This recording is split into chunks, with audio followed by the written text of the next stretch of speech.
Olá e bem-vindos. Hoje vamos mergulhar numa história em que quase toda a gente conhece o nome, Pedro Álvares Cabral. Mas a história por trás do nome? Bem, essa é muito mais complexa e, francamente, mais fascinante do que se costuma contar. Esta é a história da viagem que, de uma forma muito literal, redesenhou o mapa do mundo. E olhem, vamos diretos ao assunto. Há aquele grande mistério que ainda hoje põe os historiadores a discutir. O homem que encontrou o Brasil foi um acaso? Um desvio provocado por uma tempestade? Ou estaria ele a cumprir uma missão secreta da coroa portuguesa? Esta é a grande questão. Vamos lá ver isto. Ok, mas antes de mais, para percebermos a viagem, temos de perceber o homem.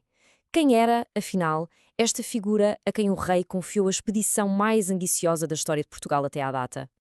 E aqui está, talvez, o pormenor mais surpreendente.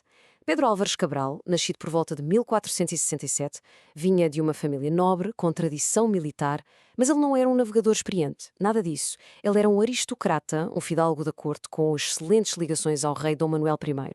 A sua escolha foi, portanto, uma decisão política.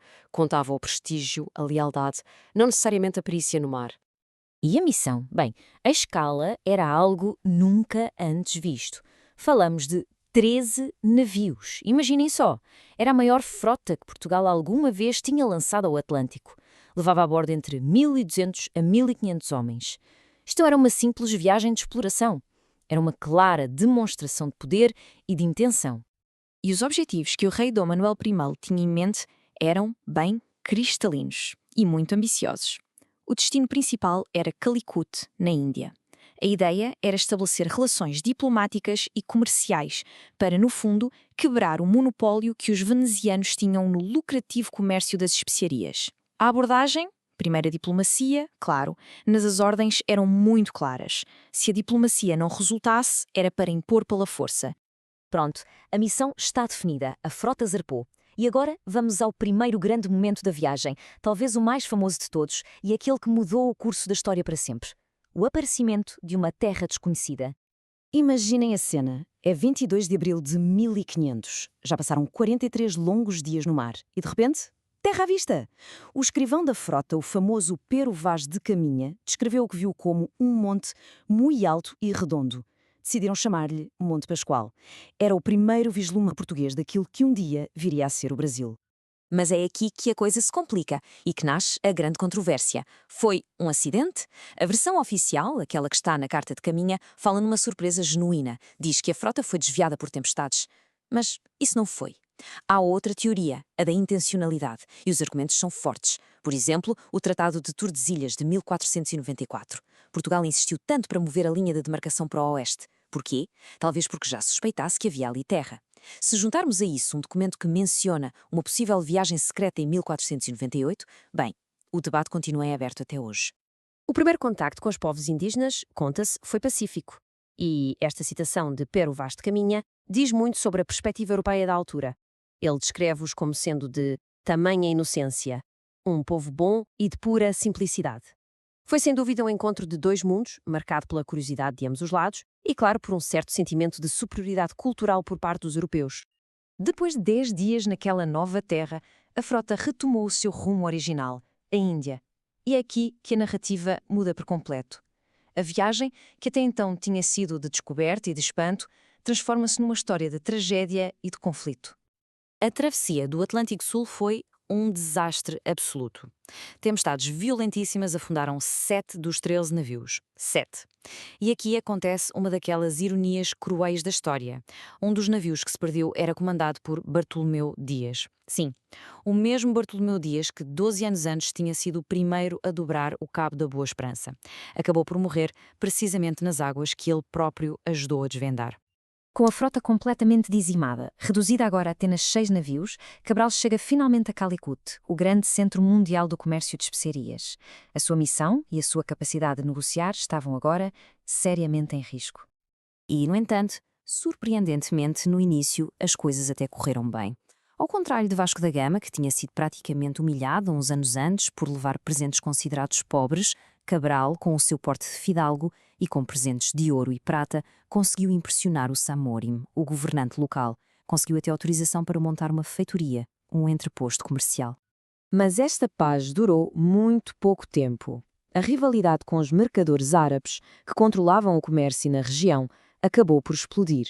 Num ataque de surpresa à feitoria portuguesa, morreram mais de 50 portugueses, entre eles o próprio escrivão, Pero Vaz de Caminha.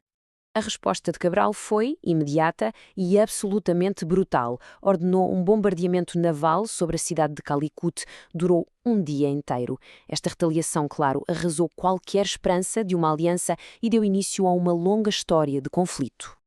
Perante este desastre em Calicut, Cabral mostra uma inteligência estratégica notável. Em vez de simplesmente desistir e voltar para casa, ele faz uma jogada de mestre. Navega para sul, para Cochin, que era um reino rival de Calicut. E ali consegue forjar uma aliança poderosa e duradoura. Carrega os navios com as tão desejadas especiarias e estabelece a primeira base portuguesa permanente na Índia. Esta decisão, este pivô estratégico, viria a ser a pedra basilar de todo o Império Português no Oriente. Depois de uma viagem tão épica, cheia de descobertas, tragédias e sucessos, era de esperar que Cabral tivesse uma carreira brilhante, certo? Mas não. Não foi nada disso que aconteceu. Vamos então para o último ato da sua história, a queda abrupta e inesperada de um herói. Esta cronologia mostra bem a rapidez com que tudo aconteceu. Em junho de 1501, ele regressa a Portugal e é recebido como um herói nacional pelo rei. No início de 1502, é nomeado para comandar a próxima grande frota para a Índia. Mas depois, algo corre terrivelmente mal. Avançamos para cerca de 1520 e ele morre em Santarém, completamente esquecido, sem nunca mais ter comandado uma única expedição para a coroa. Então, mas o que é que se passou? Aparentemente, tudo se resumiu a uma disputa sobre o comando da nova frota. O rei Dom Manuel I quis nomear um outro comandante com autoridade independente dentro da mesma armada. Cabral viu isto como uma desautorização, uma afronta à sua liderança, e recusou-se a aceitar. O rei interpretou isto como um ato de insubordinação e substituiu-o por Vasco da Gama. Para Cabral, foi o fim da sua carreira no mar. Mas a história de Cabral não acaba com a sua morte no esquecimento. Pelo contrário, o seu legado foi praticamente apagado e, séculos mais tarde, redescoberto. É incrível pensar nisto, mas durante quase 300 anos, Pedro Álvares Cabral foi pouco mais que uma nota de rodapé na história de Portugal. Ficou completamente na sombra de figuras como o Vasco da Gama. Foi só no século XIX, com a independência do Brasil, que a sua figura foi resgatada. O novo país precisava de um herói fundador, de um descobridor, e Cabral encaixava na perfeição.